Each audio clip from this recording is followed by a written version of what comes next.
our mantra here is to try to do something for everybody. So you're trying to hit as many genres as you can. So you're out there starting it out and trying to find the acts that want to work during that time period, and maybe acts that you think might want to work during that time period. And sometimes you get lucky. Paul McCartney's a perfect example. He kind of fit right into that little groove. He wanted to come back in the States and work around the All-Star break and do some stadiums, so that fit perfectly with us fitting into our schedule this year. And his production people and his organization know the people who do the Rolling Stones, and had talked to the Rolling Stones and said, it's just a great vibe playing that amphitheater, you'll like it. So if bands enjoyed playing here for whatever reason it was, and I think we do a good job with our artists here. I mean, the amphitheater is cool because it rakes really quick, so everybody, even though there's 23,000 people, they feel like they're right on top of you, right on top of the artist. With Paul McCartney, it's an act that we've wanted for years, and we all talk about it here all the time. And every year there's a wish list that we all have here of acts that should be playing Milwaukee Summerfest, and that's when it's been on it for a long time. And to get that is great for the event. We're really proud of it, proud of getting it. You could feel when excitement, when we start talking about a show like that coming in here, the buzz in all the departments is there. Everybody starts talking about the festival and they're feeling really great about the vibe, about Summerfest.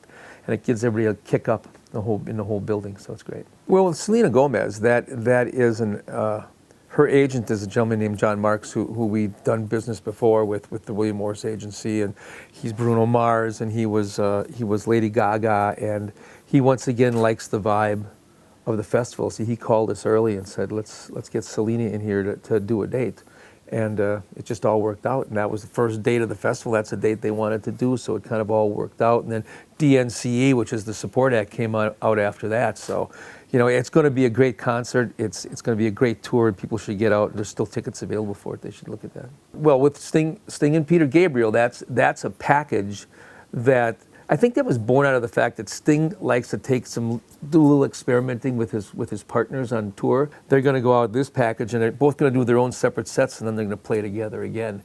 And that's just a cool way to close the festival. I think a couple of years ago we closed the festival with the Eagles, and that was a nice finishing night, but this one's going to be just as exciting. With Chris Stapleton and Alabama Shakes, we had been working on getting Alabama Shakes here for the last 4 years. And there was always a reason it couldn't happen. It was either they were in Europe, or they were off cycle, or they were going to play Lollapalooza. There was always a reason. We just couldn't make that work, and we were trying again to do something this year, and it wasn't working. It wasn't working out for us. And then Chris Stapleton kind of came out of nowhere and started winning all these awards, and they were starting to look for dates for him to play. So they came to us and they said, what about Chris Stapleton, either on the Summerfest grounds or with an amphitheater package? And I said, you know, you're always selling him as a country star, but it's really a bluesy Americana kind of vibe. So what if we put him together with a bluesy Americana kind of act? And we said, you know, we think Alabama Shakes is perfect for it. They all went, interesting idea. And it took probably a good 5 or 6 weeks of work between management and agencies to convince each other that that was a cool package. I think Chris Stapleton liked it from the beginning, but it took a while to get the whole thing to gel.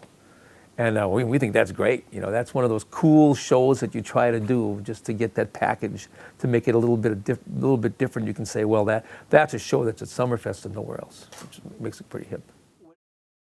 Okay, great. Cool. Thanks. I'll disconnect, as they say.